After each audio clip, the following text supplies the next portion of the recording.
Bismillahirrahmanirrahim. Ini saya singkat saja, ini pakai metodenya Kiai, jadi tidak usah pakai metodologi dokter nanti ruwet kata Pak itu, kata Gus Nazif.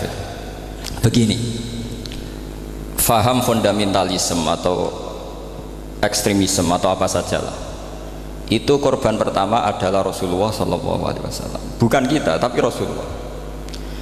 Karena mindset pikiran orang-orang yang memaksakan garis lurus itu pokoknya seperti ini. Misalnya begini, nubuah, cara berpikir Nabi itu beda dengan cara berpikir orang banyak.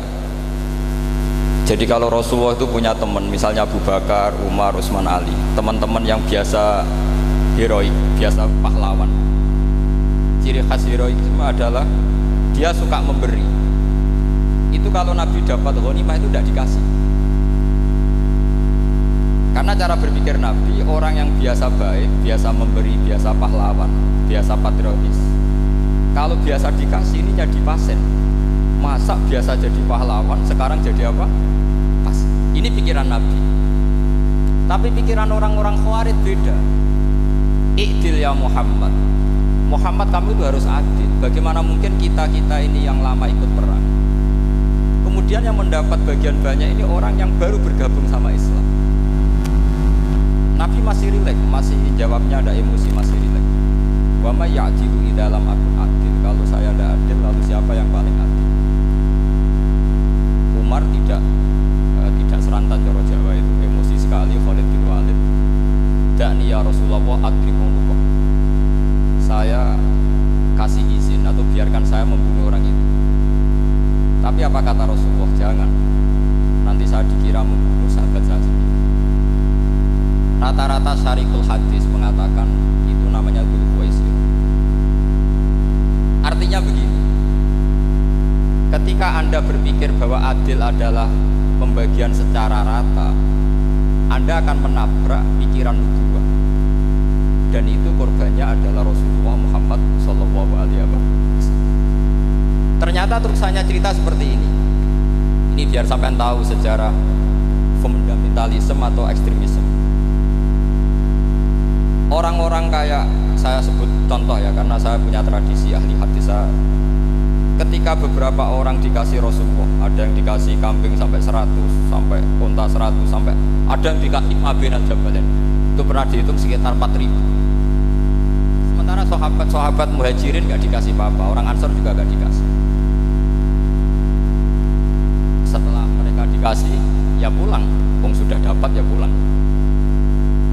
Ketika Nabi digugat, itu peristiwa Hunain juga beberapa kali dialami Nabi. Apa kata Rasulullah? Ama tartona ayarji'an nasu bisyati wal ba'ir wa tarji'una antum bi Rasulillah sallallahu alaihi wasallam ila rifalikum. Dorong Jawa ngeten, lihat. Mereka ketemu saya ini Nabi, saya ini Rasulullah, tapi mereka minta saya itu kambing. Setelah saya kasih kambing, ya mereka pulang. Bayangkan kalian orang Ansor, kamu pulang itu membawa saya. Enak mana? Untung mana? Bawa kambing sama bawa Rasulullah. Baru orang Ansor nangis. Rodina ya Rasulullah, Rodina. Akhirnya Rasulullah ikut pulang. Orang Ansor ke Medina. Orang-orang Bedui Mekah yang baru Islam gak ngurusi Rasulullah, sementara untuk wedus pulang. Samaan milih jadi orang Bedui apa orang Ansor? Ansor. Sekarang ya seperti itu.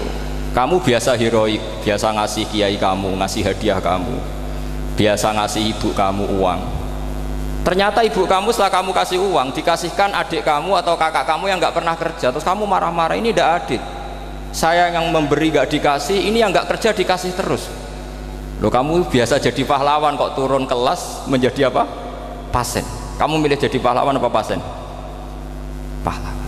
Jadi sebetulnya faham-faham ekstremis ini dari kegoblokan, berpikir nubuwah sehingga tidak punya rasa ibadah. Lah ini yang menjadi orang-orang ekstrim. Jadi korban pertama ekstremitas itu bukan sahabat tapi Rasulullah SAW, yaitu Nabi dibilangin oleh mereka, "I'dil ya Muhammad, kamu kalau bagi harus adil." Pikiran mereka kalau adil sama rata, sama. Jadi kalau pakai pikiran itu, saya minum di sini itu haram, mau ndak ikut bikin kok minum. Enak tamu, teko-teko mangan, sing masak kangelan urung mangan. Itu jadi edan bareng gitu. Itu sama seperti kasusnya Bahram Al-Majusi itu. Dia itu seorang raja kaya, punya anak cantik. Dipikir-pikir, anakku ayu dirabek nang liya rugi, sing gedhekno aku sing rumah aku dirabi wong liya. Maka dia berpikir mau dinikahi sendiri. Karena tadi melihat Mas Nadif kayak orang Kenya tadi, apa Nigeria.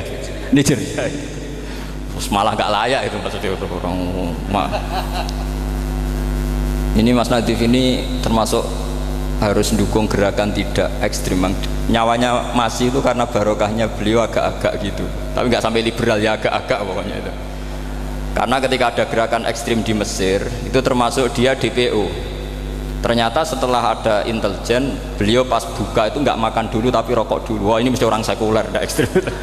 Akhirnya nyawanya sampai sekarang itu barokahnya rokok pas iftar itu pas. Tanya ini masih hidup ya Mas ya? Ya pernah sepuh sama saya. Jadi pikiran-pikirannya Bahram itu seperti itu. Walhasil akhirnya Bahram itu menikahi anaknya sendiri. Masyhur itu dalam cerita. Jadi ceritanya itu ada seorang wali tidur di Masjid Haram sama Rasulullah, ditemuin gitu. Terus kata Rasulullah, salam saya untuk Bahram Al-Majusi. Ternyata dicari-cari nggak ada Bahram lain kecuali Bahram yang berdua, bahkan anaknya sendiri mau dinikahi. Ya cara berpikir karena seperti itu. Kalau kita berbuat banyak harus dapat. Itu bahaya. Bahaya sekali karena kalau dalam teori beragama itu al yadul ulya khairum minal yadis sufla. Kalau biasa ngasih ya ngasih saja, itu heroik. Itu bagus. Jangan biasa ngasih sekarang bermental apa? Pas. Makanya saya itu kalau ngajar di pondok yang dulu pernah saya belajar di situ atau yang pernah sepuh itu, dikasih itu bingung. Karena saya ya masih waras itu. Jadi kalau dikasih itu bingung. Tapi banyak juga guru-guru yang dulu ngaji lama setelah ngajar di pondok alma maternya nuntut. Itu saya tidak tahu itu. Itu sudah ada agak-agak kayak itu tadi. Walhasil si Bahram tadi itu, ini cerita harus saya teruskan karena nggak boleh diputus. Dapat salam dari Rasulullah, ternyata dibalik nakalnya dia itu pas mau bulan pertama, malam pertama itu ada seorang janda sepuh ke situ, ganggu dia tentu ya. Ketika dikejar pulang lagi sampai 3 kali. Dia tanya, kenapa Bu kamu begitu? Katanya, saya ini anak-anak saya kelaparan, kalau saya pulang anak-anak saya nangis minta makan, saya ingin minta Anda. Tapi setelah saya ingat Anda ini majusi, saya mukmin, saya mukminah, saya pulang. Ya sudah Bu, kamu di rumah saja, nanti saya kirimi makan. Dikirimi sendiri, padahal dia seorang raja, orang kaya. Barokahnya itu dia dikasih tobat sama Allah. Dan paginya ketemu tamu yang mengirimkan salam dari Rasulullah SAW. Akhirnya Bahram ini menjadi muslim. Tapi intinya berpikir seperti tadi itu salah, bahwa kalau saya berjasa banyak harus mendapat apa? Banyak. Ini cara berpikir orang-orang Khawarij. Begitu juga era Sayyidina Umar, era Sayyidina Utsman, Ali, itu juga ngalami orang-orang yang ekstrim. Misalnya begini, saya contohkan korban-korban ekstrim yang real. Sayyidina Ali itu masyhur, dia punya musuh besar namanya Muawiyah. Karena permusuhan ini tidak bisa dihindari. Jadi kalau dalam fikih Islam, ini anak-anak saya ajari fikih, kalau orang mukmin membunuh orang mukmin itu hukumnya dosa besar apa kecil? Besar. Itu di bab kisos. Tapi orang fikih itu unik. Di fikih itu ada kitabus siyal namanya. Di takrib ada kitabus siyal. Dan di situ ada penjelasan mangkutila duna malih fahuwa syahid. Orang yang dibunuh karena membela hartanya atau keluarganya, itu dia mati syahid. Kalau dia posisi membunuh, maka malingnya atau penjahatnya muhaddarun damu, nggak punya hak nuntut kisos karena dia anggap nggak ada artinya darah. Nah sekarang begini, suatu saat ada garong ke rumah Anda, ingin membunuh Anda karena ingin mengambil harta Anda. Anda ingin ingat status mukminnya atau status garongnya. Terus kamu mau dibunuh diam aja, saya tidak mau membunuh orang apa. mukmin atau membunuh orang muslim. Nah, kesulitan yang dialami Sayyidina Ali seperti itu. Orang-orang Khawarij cara berpikir Ali ku geblek, wong mukmin kok pengen mateni wong mukmin. Muawiyah ya geblek pisan, wong mukmin kok pengen mateni orang mukmin. Padahal suasana sudah kacau. Ketika seorang penjahat mau membunuh yang punya rumah dan yang punya rumah ingin membunuh penjahat, itu namanya mukmin bentrok sama orang mukmin.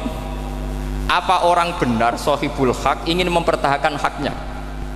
Tidak, sampai saya tanya. Itu sahibul hak, yaitu yang punya rumah ingin mempertahankan haknya. Meskipun dalam duel ini kadang terjadi pembunuhan. Nah di sini ini ya, ulama ahli sunnah menyebut masalah ijtihadiyah. Kelompoknya Sayyidina Ali mempertahankan nyawanya meskipun dengan cara membunuh pasukan Muawiyah. Pasukan Muawiyah juga mempertahankan nyawanya meskipun harus membunuh pasukan Ali. Zaman itu susahnya ijtihad seperti itu. Tapi orang Khawarij cara berpikir enggak, ini biang keladi masalah itu Ali sama Muawiyah. Akhirnya mereka malah rapat, ya sudah dua-duanya bunuh saja. Ya masyhur tuh, akhirnya Sayyidina Ali dibunuh oleh orang Khawarij. Makanya ini penting ya, pentingnya ngaji seperti ini. Jadi kamu harus dilatih berpikir nubuwah. Ya dilatih berpikir apa? Nubuwah. Disebut al ulama warasatul anbiya. Meskipun dengan cara yang ekstrim, tapi pikirannya saja, jangan perilakunya. Saya punya contoh sekian kasus, sekian tragedi. Misalnya begini. Saya itu dulu punya teman, dia soleh, bisa baca Fathul Mu'in. Dia itu janggal, bilang sama saya, Gus, tidak biasanya Rasulullah itu agak-agak nyindir orang fakir. Ini kok ada hadis kadal fakru ayakuna kufrun, bahwa kefakiran itu mendekati apa? Kekufuran. Dia itu aneh sekali. Biasanya tidak biasanya Rasulullah ngeritik seperti itu. Walhasil ini singkat cerita, anak ini ngalami satu trauma. Dia itu miskin, gara-gara miskin gitu jadi buruhnya orang non muslim dan sering disuruh nganter majikannya itu ke tempat-tempat lokalisasi. Dia mulai mikir, ini gara-gara fakir saya harus nganter orang ke lokalisasi. Mulai ingat dia, sedekah Rasulullah, ini gara-gara fakir saya jadi pengantar orang ke lokalisasi. Suatu saat majikannya itu benar-benar bangkrut, malah tidak disuruh nganter, pokoknya carikan yang cantik bawa sini. Pusing, waduh. Nah, dia akhirnya walhasil lari terus keluar, terus dia cerita betapa ekstrimnya fakir, sehingga gara-gara fakir saya harus jadi penolong orang yang mau apa maksiat. Anda boleh berpikir ekstrim, tapi ekstrim dalam melawan kemungkaran, yaitu tadi, saya nggak boleh jadi fakir, tapi takutnya fakir yang nanti jadi alat kemaksiatan. Imam Ghazali juga punya contoh seperti itu. Imam Ghazali pernah marah besar ketika tren di Baghdad itu orang belajar fikih semua. Hatta la yakuna thamma tabibun illa min ahli dhimmah, kata beliau. Sampai di Baghdad itu tidak ada dokter kecuali orang kafir dhimmah. Akhirnya kalau ada ulama sakit, saya masih ingat pas kecil, kalau ada ulama sakit itu tidak boleh dibawa ke rumah sakit, takutnya ketemu dokter non muslim malah disuntik langsung apa? Mati. Akhirnya ulama saat itu berfatwa, orang Islam harus ada yang jadi dokter. Banyaklah gus-gus yang sekolah kedokteran. Yang masyhur ya seperti Sahal itu, Sahal bin Abdul Fattah. Itu dulu putranya Ki Fatah yang menolong Mbah Mahfud saat sembunyi. Saking idolakannya Basal, anaknya dinamakan Sahal, tapi dia jadi dokter spesialis bedah. Begitu seterusnya urusan negara. Dulu itu orang jabat itu tidak boleh, karena jabat itu dekat dengan syubhat, dekat dengan haram. Tapi gara-gara pejabatnya non muslim, kalau bikin aturan ya ala non muslim. Ulama akhirnya sadar, andikan kita yang jabat pasti tidak seperti itu. Bisa bikin perda ini, bisa bikin pelaturan begini yang menguntungkan Islam. Nah, jadilah banyak pejabat yang sekarang muslim. Tempat-tempat maksiat diobrak-abrik sama Satpol PP macam-macam, kita untung. Tapi kalau orang-orang Khawarij pikirannya pokoknya pejabat itu dekat dengan haram, dekat dengan syubhat. Padahal dengan kita jabat bisa bikin perda atau apa yang menguntungkan Islam. Kemudian menjadi masalah baru secara fikih. Ini adik-adik dengerin biar kulino senam fikih. Kalau caleg soleh, misalnya Mas Nadif nyalek, ini tadi tak guyoni, mau jadi bupati ndak, kalau ya mau usah dukung. Jadi misalnya gini ya, Zaid sama Bakar, misalnya Bakar tuh orang soleh, mau jadi calon lurah. Dia tahu kalau dia lurahnya kampung lebih baik. Kalau yang jadi ini Zaid, itu kampung itu rusak karena dia suka dugem, suka macam-macam. Kemudian Zaid ini pasti jadi karena beli suara. Misalnya per kepala itu dibeli 50.000. Bakar ini kalau nggak beli suara kalah. Padahal dengan kalahnya Bakar artinya kemenangan kemungkaran. Itu zaman era Fathul Mu'in, muridnya Ibnu Hajar Al-Hitami. Ibnu Hajar muridnya Abu Zakaria Al-Ansori itu fatwa. Yang soleh ini wajib beli suara, bukan boleh, wajib beli suara. Nah, tapi ini namanya tidak nyuap, perlu dicatat. Ini namanya tidak nyuap. Jadi tidak bisa kamu kaitkan misalnya ar-rosi wal murtasi finnar. Yang nyuap maupun yang menerima suap adalah sama-sama di neraka. Tidak bisa seperti itu, karena logikanya dibalik. Sekarang Bakar ini beli suara itu untuk membeli kebenaran, untuk mengawal kebenaran. Zaid beli suara untuk menopang kebatilan. Berarti namanya Bakar ini penyuap atau pembeli kebenaran? Pembeli kebenaran. Harus dibedakan. Nah, ini pentingnya ulama. Memang nyatanya seperti itu. Yang dikatakan nyuap, riswah itu adalah membayar uang li'ibtolil haqqi, untuk membatalkan kebenaran atau membenarkan kebatilan, itu namanya nyuap. Tapi kalau mengeluarkan uang untuk menghakkan barang hak dan membatalkan barang batil, itu namanya uang perjuangan. Nah, ini pentingnya mikir. Jadi ulama itu mulai dulu sudah kreatif. Nah, sekarang sudah banyak orang-orang khusyuk yang biasa di masjid khusyuk. Kalau ditanya zaman akhir rusak kabeh, wong soleh-soleh wis nyuap. Kalau orang soleh ini tidak nyuap ya tidak jadi.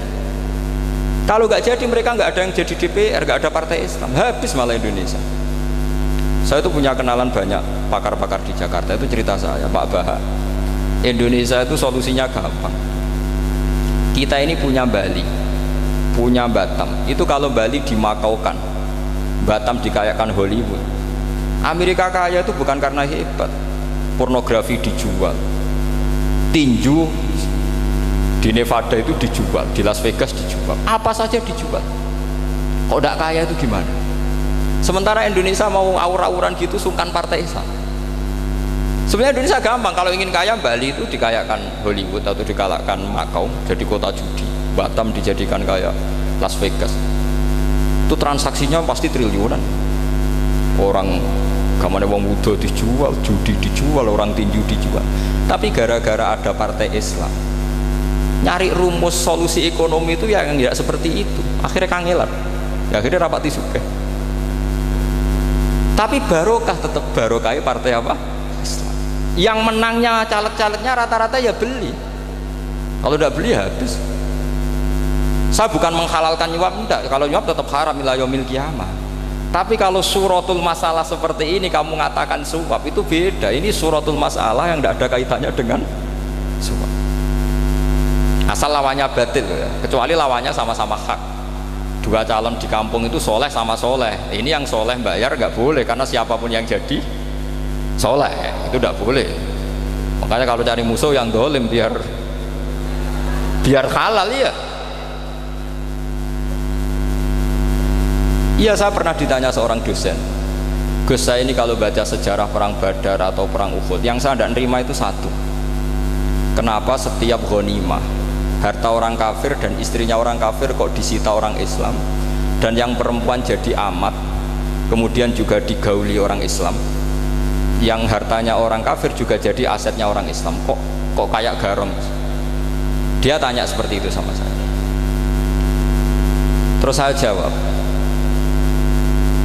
kalau sampean ada garong dan kemudian bawa senpi, senjata api, kemudian garong Anda, penjahat Anda lumpuhkan, ya senpi itu harus Anda kembalikan. Monggo penjahat ini kagungan jenengan beto wangsul, karena ada milik Anda, harus dikembalikan. Wah, tidak bisa Bapak, kalau saya kembalikan pasti dipakai jahat lagi, dipakai kriminal lagi. Ya sama, kalau asetnya orang kafir dikembalikan ke orang kafir akan menjadi aset kekafiran lagi untuk menghancurkan kita. Nah perempuan juga sama. Perempuan itu alat produksi. Jika perempuan tadi dikembalikan ke orang kafir, maka kamu menolong populasi orang kafir. Ya seperti itu. Paham ya? Makanya disita dalam perang loh ya, tapi dalam perang yang legal. Nah itulah kenapa amat halal. Makanya di Quran itu illa ala azwajihim aw ma malakat aiman. Paling enggak itu masih ada ulama atau pemikir atau ustadz siapa saja yang bisa memahami logika apa? Islam. Nanti kalau ulama ini sudah meninggal, orang akan mencibir Islam dengan cara mengatakan Islam itu jahat, yaitu menyita hartanya orang kafir dan istrinya orang kafir setiap kali terjadi perang. Karena pemikiran ini pasti sama-sama kutubnya sama-sama ekstrim. Jadi ini penting saya katakan. Makanya masyhur itu perdebatan Sayyidina Ali dan Muawiyah ini. Ini saya kutip sedikit. Ini ya sama-sama berpikir ekstrim, tapi ekstrim yang baik. Walhasil dalam satu kerja bakti di Masjid Kuba itu ada sahabat namanya Ammar. Ini di depan umum, ini penting. Kalau dalam ilmu hadis di depan umum ini penting karena nanti menjadi mutawatir. Beda dengan hadis yang Nabi ngendikan sama 1-2 sahabat, namanya hadis ahadi. Di depan umum Nabi guyon gini sama Ammar, ya Ammar waihak taktuluka alfiatul baghiyah. Ammar, kamu ini nasib kamu itu agak sial.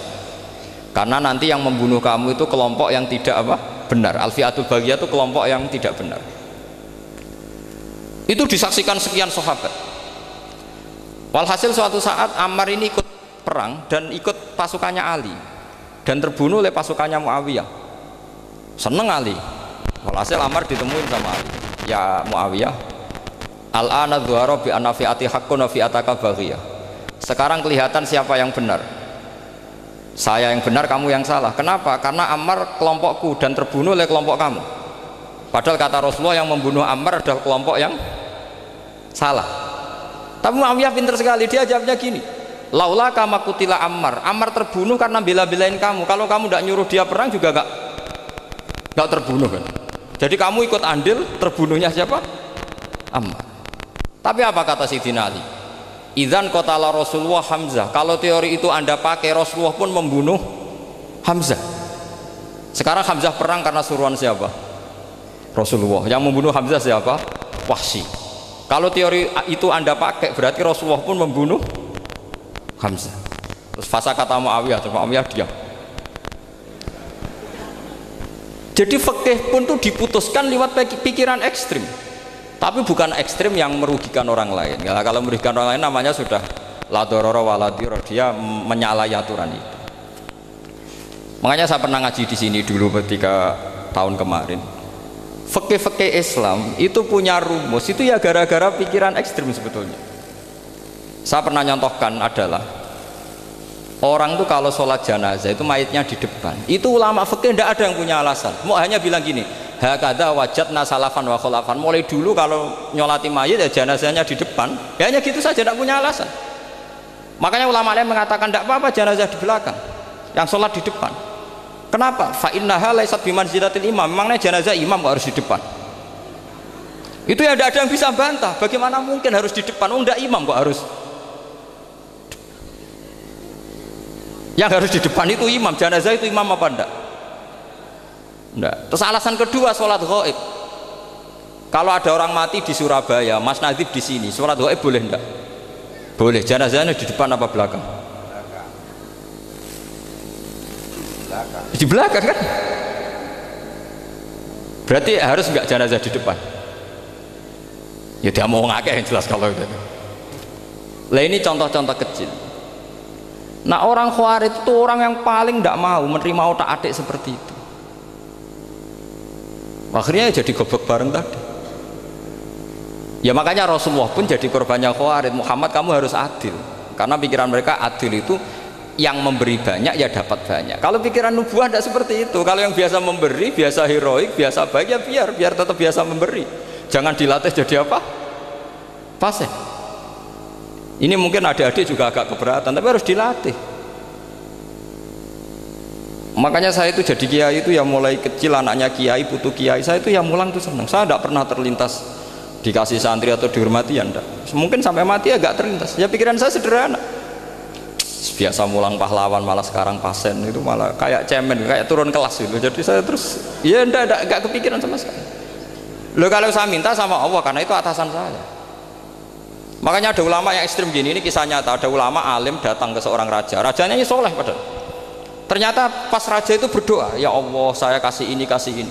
Padahal ulama tadi itu mau mengajukan proposal, mau minta apa gitu. Terus dia pulang, ketika ditanya, Pak Kiai kenapa pulang? Ternyata raja itu minta zat yang sama yang saya mintai. Kalau raja saja masih minta, ngapain saya minta raja? Saya akan minta zat yang dimintai raja. Terus pulang dia. Wah itu ya pikiran ekstrim, tapi bagus ekstrimnya. Saya akan minta zat yang dimintai raja. Kalau sampean kan enggak, uteke saya les, sholat dinteni, tetap jalo. Oh, orang mikir seperti itu. Memang salah didik, salah itu tadi. Nah, ini harus dilatih. Masyhur itu ketika Nabi pas Fathu Makkah itu, orang-orang Ansor komentari Nabi gini, ketika Nabi sangat happy di Mekah, sangat enjoy di Mekah, kata orang-orang Ansor, amar rojul fa'adroka durok fatun fi ahli wa ulfatun fi asyiroti. Namanya orang pasti happy kalau di kampung halaman. Jangan-jangan Rasulullah itu nanti hidup di Mekah lagi, karena Mekah sudah dikuasai orang Islam. Beliau pasti kangen sama keluarga, sama Mekah. Tapi ya sama, ketika Rasulullah mulai mengasih-ngasih itu, orang-orang Quraisy dikasih banyak, orang Ansor juga pikirannya seperti itu. Baru orang Ansor dilatih pikiran nubuwah, yaitu tadi mereka itu dapat kambing, dapat sapi terus pulang. Kamu mendapat saya, milih mana? Milih Rasulullah Shallallahu Alaihi Wasallam. Sekarang kamu saya balik. Kamu punya kiai, kamu bisa memberi hadiah, memberi beliau. Suatu saat kiai anda ini kaya raya, terus sering ngasih orang-orang yang nggak pernah berjasa. Kamu nggak pernah dikasih. Itu kalau pakai pikiran khawarij, kiai ini salah karena ngasih orang yang tidak berjasa. Tapi kalau kamu pakai pikiran nubuah, enggak, alhamdulillah saya tetap istiqomah memberi kiai itu, dan alhamdulillah enggak dibales, semoga balasannya di akhirat. Ya sudah seperti itu. Kalau pakai pikiran gengsi tadi seperti itu, masa biasa memberi sekarang posisi diberi, saya rak turun kelas. Jadi sebetulnya pikiran ekstrim itu boleh, tapi untuk yang seperti ini bukan ekstrim yang tadi. Makanya ini disebut al-hujjat. Al-hujjat itu satu logika yang bisa mematahkan asumsi awal. Ini saya harap santri-santri matolek putra maupun putri berpikir seperti ini, sehingga sama. Jadi misalnya sekarang dibalik, kalau ada orang NTT yang masih non muslim, itu orang kafir yang harus dibunuh atau orang kafir yang harus didakwai? Mesti pikirannya itu, kalau Nabi itu ya semua yang didakwai Nabi dulu orang kafir. Nah, ketika Nabi di Mekah itu pertama ketemu orang kafir itu dibunuh atau didakwai? Didakwai. Ya berarti pilihan sekarang ya didakwai, bukan dibunuh. Nah soal perang itu perang itu beda dengan membunuh. Ada janjinya, ada macam-macamnya, terus nggak ada solusi, itu baru ada perang. Jadi kalau sudah dibalik-balik gitu, makanya kata ulama-ulama, khawarij itu pasti salah. Pasti salahnya adalah kalau orang tidak benar ya dibenarkan, bukan dibunuh. Kalau setiap orang kafir dibunuh, Nabi kapan jadi nabinya? Karena orang kafir habis. Jadi metode bil hikmati ada, metode hasanah ada, karena orang kafirnya sudah mati. Terus pertanyaan kedua, kalau Nabi harus ekstrim, ngapain yang ngawal Jibril? Halnya Israel lebih efektif.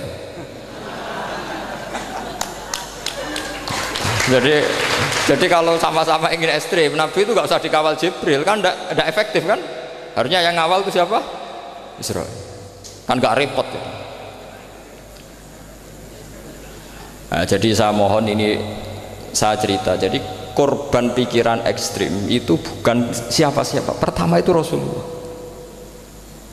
Akhirnya Rasulullah menjelaskan, ya beginilah cara berpikir nubuwah. Jadi saya kira demikian. Nanti mungkin kalau ada tanya-tanya, ada pertanyaan. Yang jelas kalau seputar ekstremitas itu bisa latihan. Ya sebenarnya bisa latihan di fikih. Karena fikih ini cerminan dari pikiran ulama.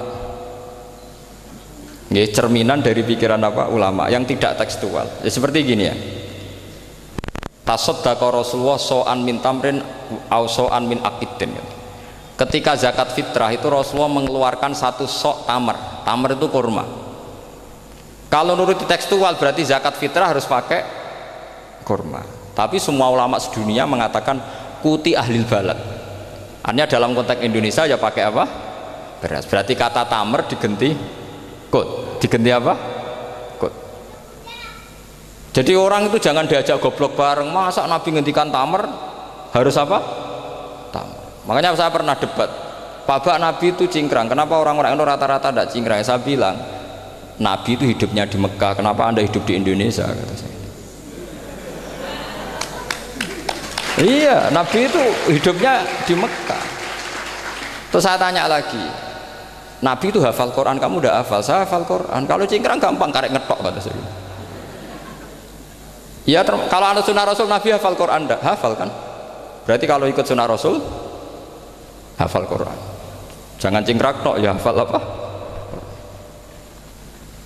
Ya sama poligami juga gitu yang tadi diceritakan Mas Natif itu. Nabi itu poligami setelah Khadijah meninggal. Apa mereka mau nunggu istri pertama meninggal? Kalau ingin persis loh, kalau ingin persis nunggu istri pertama meninggal. Iya. Nggak mau juga kan? Ya biasa saja lah. Pokoknya yang dihalalkan syariat ya kita bilang halal, yang diharamkan kita bilang apa? Nggak usah sok suci sunnah Rasul. Saya punya banyak cerita. Abu Bakar itu dulu sering menghindari sunnah Rasul. Dulu Rasulullah itu kalau ada orang minta ya dikasih. Ketika era Abu Bakar bikin Baitul Mal. Ketika ditanya ini zaman Rasulullah tidak ada, kata Abu Bakar, huwa Rasulullah. Beliau itu Rasulullah. Mau gak dimanage ya negara tertib. Umar bikin pasukan. Pasukan itu diangkat negara. Kalau dulu zaman Nabi yang ikut perang bahaya, yang tidak perang namanya munafik. Era Umar tidak, militer itu ditunjuk. Ya digaji pakai Diwanul Murtazikoh.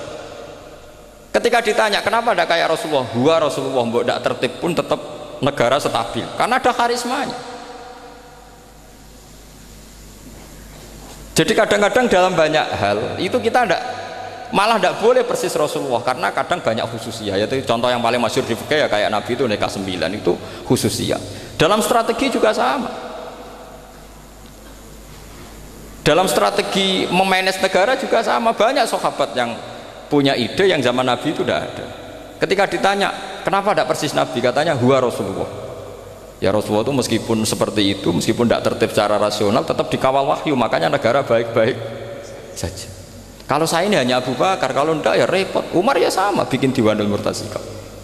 Utsman juga sama, dimanage negara. Sayyidina Ali juga dimanage. Kalau Nabi tidak.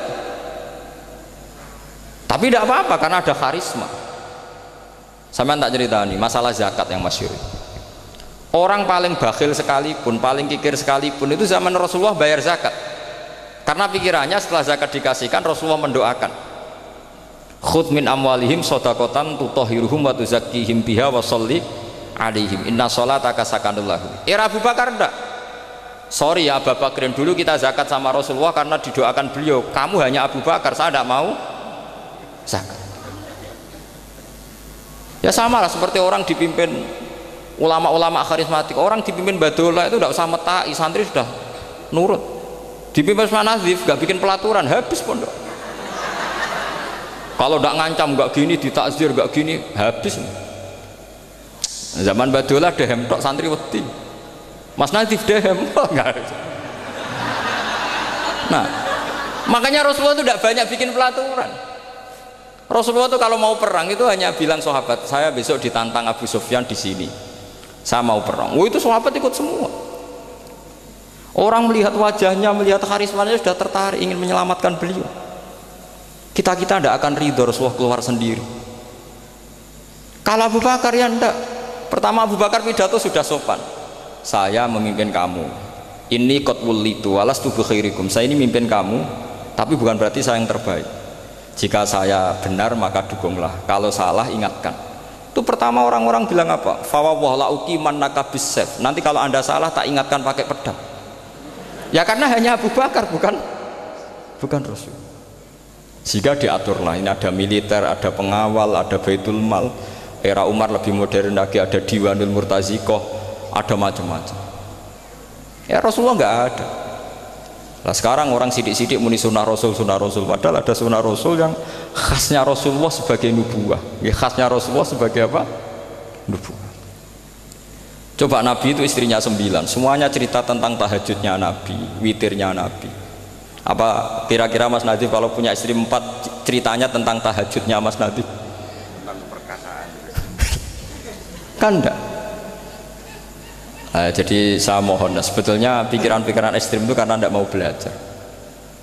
Enggak mau belajar. Kalau mau belajar itu kata Imam Ghazali itu dalam kitab Imla, Al-Imla fi Iskalatil Ikhya itu, fal ma'ani awsa'u minal ibarat. Yang namanya ma'ani itu awsa'u apa? Minal ibarat.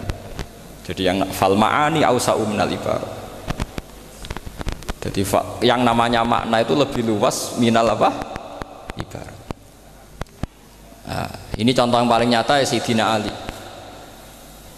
Ketika Sayyidina Ali perang sama Muawiyah, itu Sayyidina Ali bilang sebaiknya Muawiyah kirim delegasi mediator, saya juga kirim mediator. Terus orang-orang Khawarij karena tadi tekstual, mahada ya Ali, ini apa ya Ali? Lam yujad fi kitabillah, aturan mediator itu tidak ada di Quran, bahwa kalau kita perang harus ada mediator, itu tidak ada. Terus Sayyidina Ali baca ayat wa in khiftum shiqaqa bainihima fab'atsu hakaman min ahli wa hakaman min ahliya.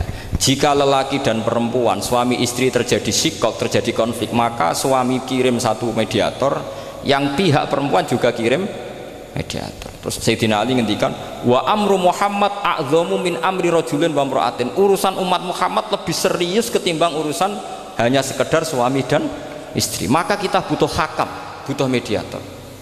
Baru 4.000 orang Khawarij tobat ngikuti pikirannya Sayyidina Ali yang tidak tekstual. Sama seperti zaman Rasulullah. Ketika Rasulullah mau perang Badar, saya ini mau perang Badar kata Rasulullah, musuh saya itu 1.000 lebih, kalian hanya 313. Apa kita teruskan? Itu sahabat langsung bilang gini, saya itu hafal teksnya. Idzan la naqulu laka kama qalat banu Israil fadhhab anta wa rabbuka faqatila inna hahuna qaidun walakin idhab anta faqatila inna ma'akum muqatilun. Ini kelihatan sekali bahwa para sahabat sudah ada tekstual. Orang-orang Bani Israel ketika melihat Musa katanya sakti dan orang dekat Allah, itu cara berpikir orang Bani Israel gini. Walhasil ada perintah supaya Musa itu merangi kaum Jabarin.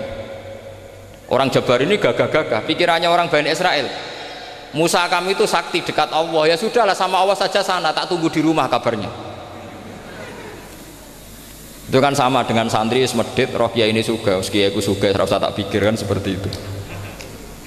Ya sama seperti itu, Nabi ku kekasih Allah, mesti perang menang, terus tak ewangi mesti menang. Fadhab anta wa rabbuka faqatila inna hahuna kok itu, ya sudah kamu berangkat saja sama Tuhan, tak tunggu di rumah. Tapi apa kata para sahabat Ansor ketika Nabi minta supaya mereka dukung di perang Badar? Langsung bilang, idzan la naqulu laka kama qalat banu Israil. Kita tidak akan bermental kayak Bani Israil. Ini tekstual apa enggak? Mereka punya mafhum, punya pikiran. Cara Mas Nadif punya kreatif. Bahwa ini mental yang bejat, kita tidak akan meniru seperti itu. Itu sahabat. Jadi dulu sahabat itu makna di Quran juga ada tekstual. Jadi bisa memahami. Nah sekarang orang memaksa semuanya harus tekstual. Ya meskipun tadi jangan terlalu liar terus menjadi liberal. Tapi saya tidak tahu kalau contohnya Mas Nadif tadi pakai kondom istiqomah, tidak tahu itu pikirannya Jil apa Mas Nadif, tidak tahu saya itu. Itu tidak tahu. Kok sampai sembeling itu saya tidak tahu. Kok lagi juga kalau tidak bisa nyontohkan yang di luar itu, saya itu ya tidak tahu. Mulai dulu ilmunya yang seperti itu terus itu. Ya tidak tahu lagi. Jadi mulai dulu zaman Nabi pun itu sudah ada pikiran-pikiran seperti itu. Jadi tekstual atau harfiah itu ya enggak. Nyatanya sahabat langsung bilang idzan la naqulu laka kama qalat banu apa? Israil. Jadi ini saya kira demikian.